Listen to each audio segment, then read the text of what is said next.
नमस्कार। आइए सुनते हैं पुरुषोत्तम मास का अध्याय 3। हे नारद जी, जो कुछ कृष्ण ने राजा युधिष्ठिर से कहा वही मैं तुमसे कहता हूँ।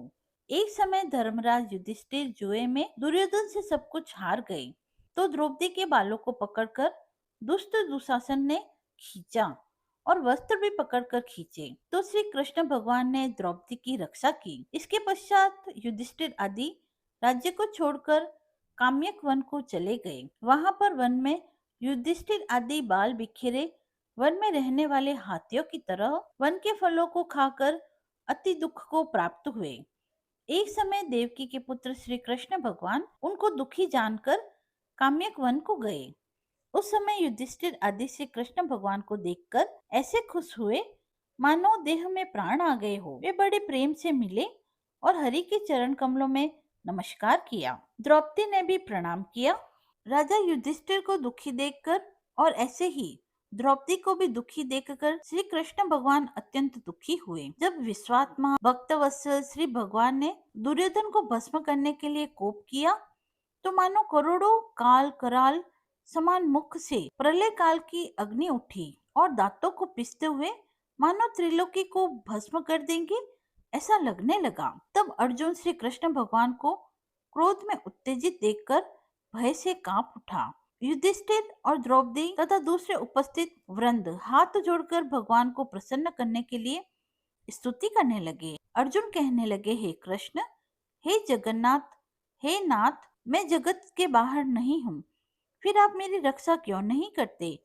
आप तो सारे जगत की रक्षा करने वाले हो। जिसके नेत्र के गिरने से ब्रह्मा का पतन हो जाता है, जिनके कोप से क्या कुछ नहीं हो जाए, कोई नहीं कह सकता। हे तात, हे जगतपते, इस संहार करने वाले क्रोध को हरो। आपके क्रोध से संसार में प्रलय आ जाएगा। भगवान कहने लगे कि हे नारद जी, अर्जुन ने इस प्रकार कहकर हाथ जोड़कर श्री कृष्ण भगवान को नमस्कार किया। तब भगवान श्री कृष्ण अर्जुन के इस प्रकार स्तुति भरे वचन सुनकर शीतल हो गए। फिर प्रेम से आकुल व्याकुल होकर युधिष्ठिर आदि श्री भगवान को बारंबार नमस्कार करने लगे। श्री नारायण कहने लगे कि हे नारद जी, इस प्रकार प्रेम से मग्न हो सिर झुकाकर हाथ जोड़ बारंबार भगवान कृष्ण को नमस्कार कर अर्जुन ने भगवान कृष्ण से जो प्रश्न किया वह मैं तुमसे कहता हूँ। हरि भगवान सब सुनकर पांडवों के हितकारक वचन कहने लगे। कृष्ण ने कहा, हे अर्जुन, मेरे वचनों को सुनो और आपने जो अपूर्व प्रश्न किया है, सो यद्यपि मैं इसका उत्तर देने को समर्थ नहीं हूँ, ये गुप्त प्रश्न ऋषियों को भी कठिन है, फिर भी हे अर्जुन, मैं तुम्हारी मित्रता और भक्ति से प्रसन्न होकर अत्यंत कठिन उत्तर को क्रम से कहता हूँ। सुनो। हे अर्जुन, किसी समय में संयोगवश अधिक मास आया, उसको सब असहाय, निंदक, अपूज्य मलमास और रवि की संक्रांति से वर्जित ऐसा कहने लगे। मल अर्थात गंदा मास होने से स्पर्श करने योग्य नहीं है, सब कर्मों में निंदित है। इस प्रकार लोगों से वचन सुनकर वह मलमास कांतिहीन, निरुद्योगी, दुख से युक्त मेरे पास आया और वैकुंठ में जहाँ पर मैं निवास करता था, स्वर्ग के सिंहासन पर बैठे हुए देखकर मुझको दंडवत प्रणाम किया और हाथ जोड़कर नेत्रों से आंसू बहाता हुआ इस प्रकार कहने लगा। तीसरा अध्याय समाप्त हुआ। यदि आपको यह पसंद आया हो तो कमेंट बॉक्स में जय श्री हरि लिखकर अपनी भक्ति को व्यक्त करें। धरती माता की कहानी। धरती माता जहाँ पर कि हम सब निवास करते हैं और एक दिन इसी में हम सब मिल जाते हैं। हमारे शास्त्रों में इनकी भी एक बहुत ही पौराणिक और रोचक कथा दी गई है। तो आइए पूरी श्रद्धा और भक्ति के साथ इस कहानी का श्रवण करते हैं। एक गांव में एक बूढ़ी माँ रहती थी। उसके 5 बेटे, पोते और भरा पूरा परिवार था। बूढ़ी माँ बहुत धर्म कर्म करने वाली थी। वह रोज सुबह जल्दी उठकर पक्षियों को दाना डालती, गाय कुत्तों को रोटी देती, द्वार पर आए किसी भी साधु संत को खाली हाथ नहीं जाने देती। गांव वाले कहते थे, बूढ़ी माँ ने इतना पुण्य किया है कि इसके लिए तो स्वर्ग से सिंहासन आएगा। जब बूढ़ी माँ का समय पूरा हुआ तो वह भगवान के घर गई, तो मार्ग में उसके सिर पर एक बहुत भारी बोझ आ गया।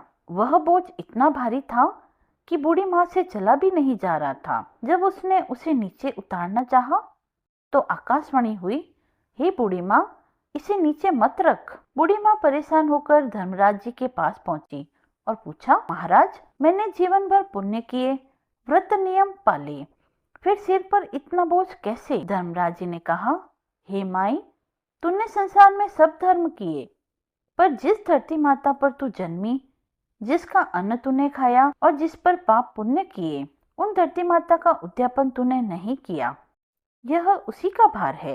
बूढ़ी माँ ने प्रार्थना की कि उसे 7 दिन के लिए वापस पृथ्वी पर भेजा जाए ताकि वह धरती माता का उद्यापन कर सके। पहले तो नियम के विरुद्ध होने के कारण धर्मराज जी ने उसे पृथ्वी पर भेजने से इनकार कर दिया। बूढ़ी माँ की सच्ची भक्ति देखकर भगवान विष्णु ने उसे 7 दिन का समय दे दिया। इधर धरती पर परिवार के लोग बूढ़ी माँ के शरीर को अंतिम संस्कार के लिए ले जाने की तैयारी कर रहे थे कि अचानक बूढ़ी माँ के शरीर में हलचल हुई। उसने अपनी आंखें खोली। बेटों ने बूढ़ी माँ के सिर पर ठंडा पानी डाला और वह उठ बैठी। बेटों ने पूछा, माँ, आप तो परलोक सिधार गई थी, फिर वापस कैसे आई?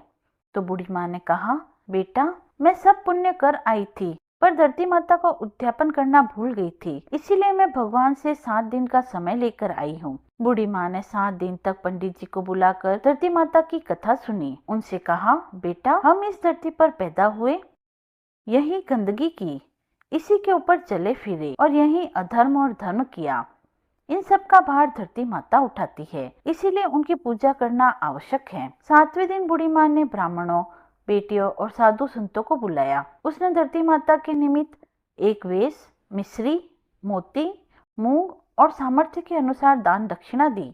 उसने धरती माता से प्रार्थना की, हे धरती माता, मुझसे जो भी भूल चूक हुई हो, मुझे क्षमा करना और मेरे उद्यापन को स्वीकार करना। 8वें दिन बूढ़ी माँ का समय पूरा हुआ।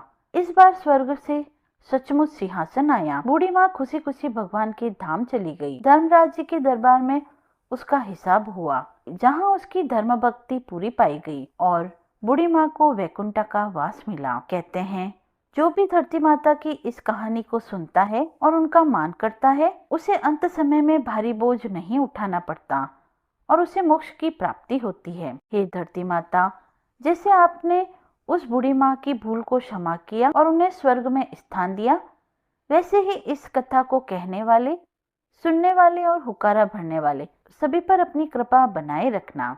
यह कहानी हमें यह सिखाती है कि यदि भक्ति सच्ची हो तो असंभव भी संभव हो जाता है। जैसे बूढ़ी माँ मृत्युलोक में जाकर भी पुनः वापस लौट आई, यह उसकी सच्ची भक्ति ही थी कि उसे पुनः धरती पर आने का मौका मिला। इसीलिए जब भी पूजा पाठ करें, धर्म कर्म करें, तो पूरी सच्ची श्रद्धा के साथ करें। कथा समाप्त हुई। धन्यवाद।